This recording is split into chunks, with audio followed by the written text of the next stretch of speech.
कुछ बातें हमारे हाथ में होती हैं और कुछ बातें हमारे हाथ में नहीं होती हैं। सभी को हम सुखी कर सकें, सभी पर सुख वर्षा कर सकें, ये हमारे आपके हाथ में नहीं है। लेकिन हम किसी को दुखी ना करें, ये हमारे आपके हाथ में है। हम अपने मन से, वचन से, कर्म से किसी को दुखी ना करें। अपनी किसी एक्टिविटी से, अपनी किसी बातचीत से, अपने किसी उद्गार से, एक्सप्रेशन से किसी को दुखी ना करें, ये हमारे हाथ में है। सुखी तो हम सबको नहीं कर सकते। हर व्यक्ति के सुखी होने के कारण अलग अलग होते हैं। कोई किसी बात से सुखी होता है, कोई किसी बात से सुखी होता है। कोई कितनी मात्रा में सुखी होने पर सुखी महसूस करता है, कोई कितनी मात्रा में कोई चीज़ प्राप्त करने पर संतुष्ट होता है। ये सब अलग अलग है और ये हम पूरा नहीं कर सकते। हम क्या, ईश्वर भी पूरा नहीं कर सकता। कुछ लोगों को ईश्वर भी संतुष्ट नहीं कर सकता। सब कुछ देने के बावजूद भी उनसे पूछो कि और भाई ज़िंदगी में क्या चल रहा है? अरे बस कुछ नहीं, बस कट रही है।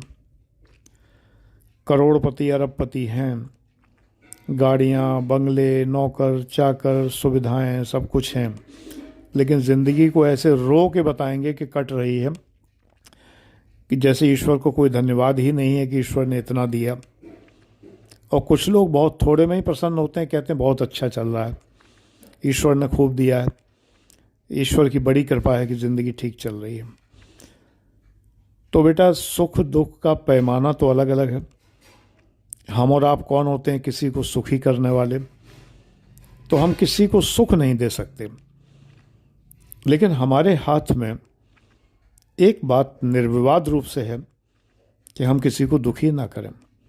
कोशिश करिए कि आप किसी को दुखी ना करें। अब अगर आपका जॉब ऐसा है जैसा कि मेरा था, मैं असिस्टेंट कमिश्नर सेल्स टैक्स था, तो जाने कितनों लोगों को मैंने दुखी किया होगा।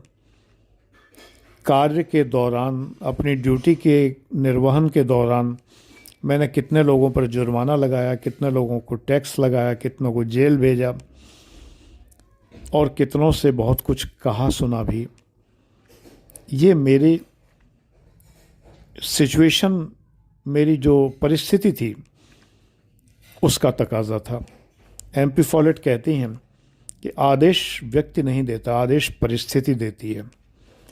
तो ये परिस्थिति का आदेश था, ये परिस्थिति का तकाजा था, मेरे कार्य का तकाजा था। मैंने निरपेक्ष भाव से लोगों को यदि जुर्माने लगाए हैं या उन्हें जेल भेजा है तो साक्षी भाव से भेजा है। यदि मैं उस जेल भेजने में या लोगों को पकड़ने में या लोगों को जुर्माने लगाने में आनंद महसूस करूं, मैंने किया है, तो ये गलत है और ये गलती मैंने भी की है। मुझे कई बार बड़ा मज़ा आता था लोगों को पकड़ने में, उन्हें जेल भेजने में।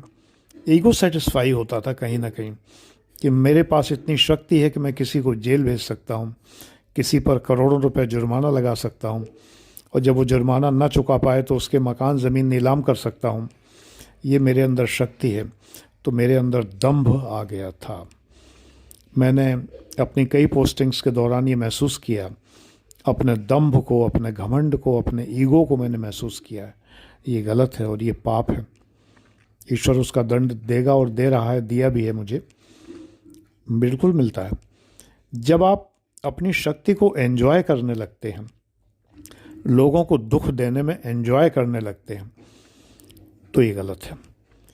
लेकिन जब आप साक्षी भाव से लोगों को, अगर अपने कर्तव्य के दौरान, कर्तव्य निर्वहन के दौरान, during discharge of your duties, अगर आप किसी को सताते हैं, जल्लाद किसी को फांसी लगाता है और उसमें एंजॉय नहीं करता है, वो उसका काम है फांसी लगाना और वो फांसी लगा रहा है, तो उसको कोई ईश्वर दंड नहीं देता है।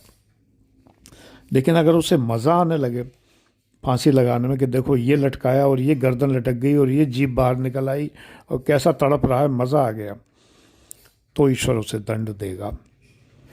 इसलिए बच्चों, मैं आज तुम सब बच्चों से ये बात कहता हूँ कि तुम जब किसी को सुख नहीं दे सकते तो किसी को दुख मत दो। ये बात मुझे देर से समझ में आई, काफ़ी देर से समझ में आई, जब मैंने अध्यात्म का अध्ययन किया, योग पढ़ा, ध्यान पढ़ा, मेडिटेशन किया, और ये सब करते करते 60 साल की उम्र हो गई मेरी। तब मुझे समझ में आया कि मैंने अपनी नौकरी के दौरान अगर लोगों को कष्ट पहुंचाने में कभी कभी, हमेशा नहीं, कभी कभी मैंने एंजॉय किया, वो गलत था। दंभ किया, गलत था। अहंकार किया, वो गलत था। वो तुम्हें नहीं करना। मैं जो गलती कर चुका हूँ वो गलती तुम्हें मैं नहीं करने दूंगा, ये तय है। पिता अगर सिगरेट पीता है और उसे नुकसान पता है सिगरेट पीने का, और वो पुत्र को मना करता है कि बेटा सिगरेट मत पीना, तो अच्छी बात है, क्योंकि उसे पता है कि सिगरेट पीने से नुकसान होता है, तो पुत्र को मना करता है। ऐसे में ये नहीं कहना चाहिए कि पिताजी आप तो सिगरेट पीते हैं, मुझे मना कर रहे हैं। पिताजी सिगरेट पीते हैं और मना कर रहे हैं तो ये बहुत बड़ी बात है, क्योंकि पीने के बाद ही उनको पता चलता है कि ये नुकसानदेह चीज़ है। ऐसे ही मुझे दंभ और घमंड का अनुभव हुआ है और मैंने महसूस किया है। मत करना, कभी मत करना। ईश्वर चाहे जितनी शक्ति दे, चाहे जितना धन दे, चाहे जितना वैभव दे, चाहे जितना सुख दे, कभी घमंड मत करना और दूसरों को दुखी मत करना। यही मेरा कहना।